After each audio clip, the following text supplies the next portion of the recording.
talk too much, they're loud, they're they just start things with class, or they start things with other students on the bus. What is it? You got to find that one thing, that true thing that is going to help you navigate these emotions. Because what happens is, if you don't navigate them now, I can guarantee you 9 times out of 10 that these emotions going to grow root into you, and then it's going to go about having you do something else that you don't want to do. It can lead to jail. It can lead to hurting somebody. And if you don't have control over you, somebody else will. Somebody else truly will. So healthy strategies to help you develop these emotions. So remember what we was talking about? We was talking about like how to navigate when you're sad, happy, mad, and how to go about doing that. So the first thing to help you with your strategy is, one, have a plan for how you want to wake up. Have a plan for how you want to direct your day.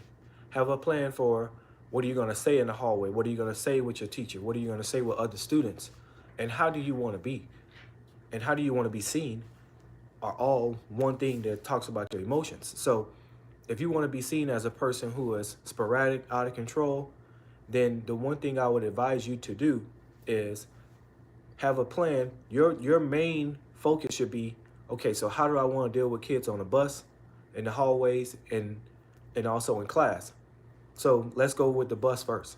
So with the bus is that you got to get on there, sit down, wait for other students to get on. And then when you do that, what happens is you need to know who's who getting on the bus. If you know the ones that loves to play, you know the ones that loves to cause trouble on the bus and they sit in the back, don't sit in the back. Sit in the middle or sit in the front. That's how you can navigate the emotions. You can get ahead of your emotions so you don't feel so flustered, or you don't feel like so anxiety or anxious about something that you don't even have to deal with. Next, I would say the hallways. If you know that there's a particular hallway in your school that causes so much trouble in your school, then you don't need to walk down the hallway. You need to be saying, hey, Mr. Will, this is the hallway that we have to walk down, right? Okay, cool. So what can you go about doing to make sure that this hallway is something that you actually can deal with on a regular basis and not have to feel some kind of way when you go down there, like anxious or feared or fear? One thing that you have to deal with as a young man is, I would say, navigate. Whose locker that you need to watch out for. Who person that you need to look out for. So make sure that you are ready for that. Make sure you are ready for that, to deal with that. Now, when you're in class, that's a different subject. If you know everybody that clowns around and sits in the back, don't sit in the back. It doesn't make sense for you, someone who wants to learn, someone who wants to get a bright education, to go straight to the back. I know that you want to be with your peers, and I know that you want to have a friend, but those friends that sit in the back of the class is not ready for class. They're not prepared for class. They're not looking to learn something in class. That's why they sit in the back. So I would advise you to sit in the front or the midway up front. If you don't want to sit too close to the board, because it's best for you to, basically what I'm saying to you today, if you don't get nothing else, is that I need you to understand that overall, you have control of your emotions as a young man. You have control over everything that goes around in your life.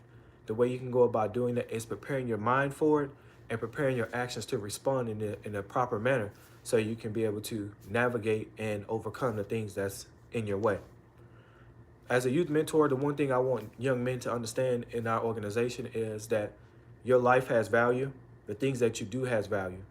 And if you don't put value or emphasis on it, nobody else will, and nobody else is going to care about you as much as you do. So I would advise you to care more about the things that you do in life, the things that you say in life, and the things that make you react a certain way in life, so you can be able to have a better way of doing things. So I want you to be great.